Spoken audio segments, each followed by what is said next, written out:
Hello and welcome. Thank you for watching our presentation today. The law offices of McLaughlin & Associates and McLaughlin Mediation and Consulting focus on helping small to mid-sized businesses grow and thrive. You started your business because of your passion. Let us help you with that vision. We offer a variety of legal and human resources services. Check out our website for more details at www.ma-lawpc.com. And now, on to our presentation. Good morning. I'm Carrie Rieder-McLaughlin. I work for McLaughlin & Associates and McLaughlin Mediation and Consulting. We're here today, I hope you're all in the right room, for sexual harassment prevention training. So if this is the training you're going to be in, or you expected to be in today, you're in the right place. All right, let's get started. This is a little scare tactic right now. What is sexual harassment? It's prohibited by law.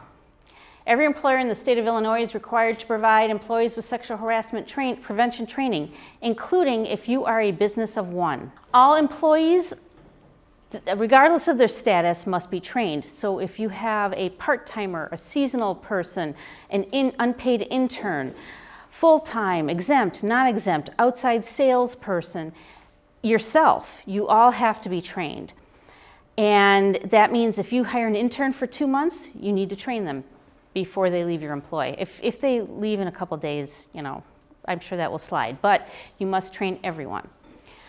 If an employer, as an employer, you have an independent contractor, if that 1099 person is somebody you hire for a project, they come into your office, you give them the assignment, they work, they have a lot of interaction with your staff, that 1099, that contractor also has to be trained as part of your staff. All right, why is training good for my business? Well, we all want to have perceive to be and have an inclusive, diverse work environment. So this is one step toward showing that you are there to create a welcoming, safe work environment for your employees so that they feel comfortable coming to work, especially now that we're trying to get people back into the office. And also, it welcomes talent. If you are in competition with another company that does not have an inclusive or diverse workforce, they may not choose to go with you, they may go to someone else.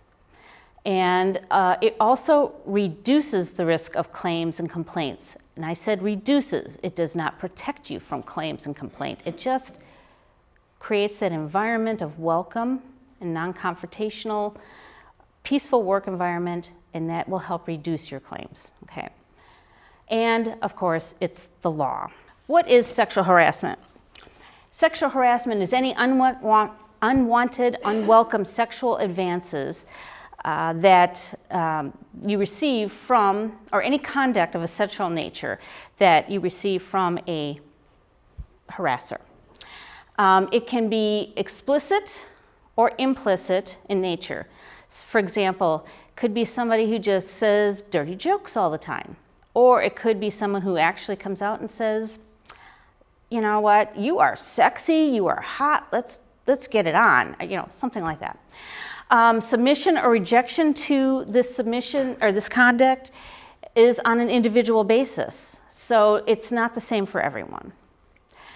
And it can be used for the basis of employment decisions such as hiring, firing, and terms of benefits.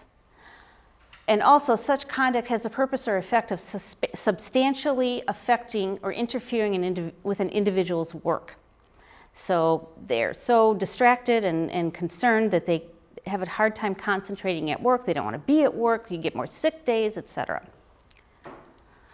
Types of unlawful sexual harassment.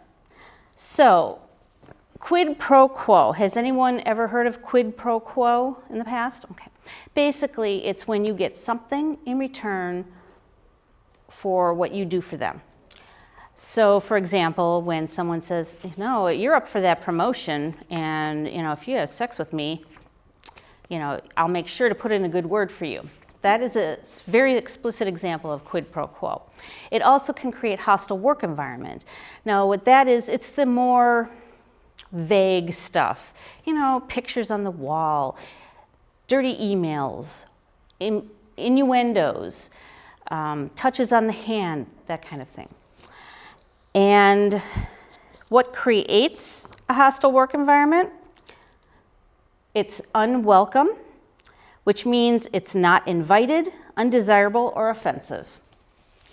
It also crosses the line from joking to unwelcome. So it might start off as, oh, you know, we're just flirting and it's fun and, you know, makes light of the day. But all of a sudden it gets to be more serious and, you know what, I'm sick of this joking. I don't want this anymore. So that can also be crossing the line. That is also can create a hostile work environment. And also consent can be revoked at any time. So in that example, you know, maybe the flirty stuff was fine, but now you're getting sick of it and now it's too much and you're wondering, you know, I'm going to tell him to stop or her to stop. So that is what can create a hostile work environment. What is your work environment? Now today it's a little bit hazy. So a work environment is, of course, in the office, but also, depending on what the nature of your work is, you may be going only to clients' offices, or to homes, or doing telehealth, or maybe your staff is working from home. Anything where business is conducted is considered the workplace. Now we're going to talk about harassed and victims of harassed. Anyone who has gender identity or orientation issues, they can also be affected by sexual harassment. All right, the Illinois Human Rights Act protects employees and non-employees. Employees are pretty self-explanatory. You hire them, they're W-2s, they work for you, they're in the office or they're remote or they go to a job site, whatever that is, they're pretty self-explanatory. But what are non-employees? Non-employees are any individual, let's say you have a process server or a delivery person who comes, or a mail carrier. What if they come to your office every day and they flirt with the receptionist? They're a non-employee, but if the receptionist finds that to be unwanted, then you need to address that as an employer. So that's a non-employee. They don't work for you, but their conduct is inappropriate. It also includes contractors. So if you have a contractor in for a job and they're there for a few days and they're doing just one small job, they're also considered non-employees. Or consultants. If you hire a consultant to come and analyze your workflow and they're there and they behave inappropriately, those are also, they can be victims and they can be perpetrators, all of those individuals. Bystanders or witnesses. So what if you just witness something going on? George and John are over there and they're smoochy in their cubicle and you find that offensive. It has nothing to do with their orientation, it's too much inappropriate sexual conduct in the workplace and it's just, I'm done. So then that person who has watched that incident can also be a victim of sexual harassment. Okay, so yes, bystanders and witnesses. Customers and patrons. So if you have a store, a restaurant, and a patron comes in and they are being spoken to inappropriately, they can also complain to you and could be victims of sexual harassment. So it's a very broad definition of who the victims are and can be. Patrons, this is a little bit more information about patrons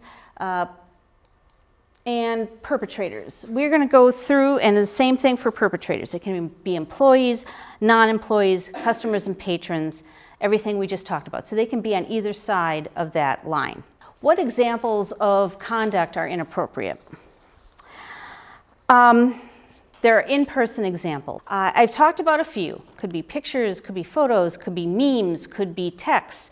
So it includes in-person sexual harassment. It could include online as well. And you're probably thinking, how can I control online? That is a very difficult thing to control, but there are ways, and we will talk about that.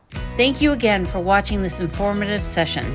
If you have any questions about what you just heard, or want to contact us for legal or business consulting services, you can reach us at 630-230-8434 or email us at kmclaughlin@ma-lawpc.com. Have a wonderful day.